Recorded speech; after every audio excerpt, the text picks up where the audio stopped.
Prendiamo i nostri pomodori, tagliamo la parte superiore così, ok?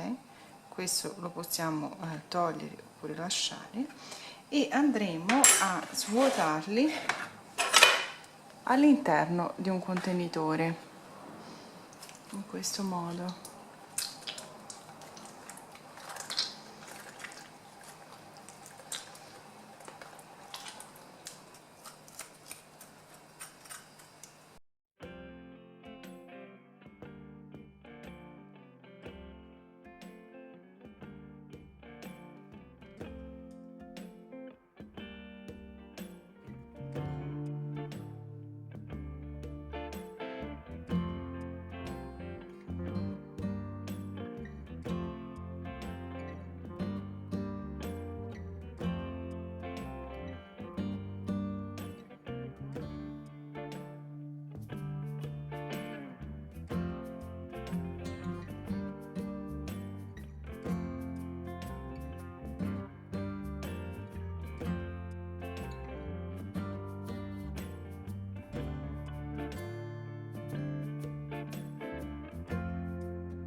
Un po' d'olio, non farle attaccare.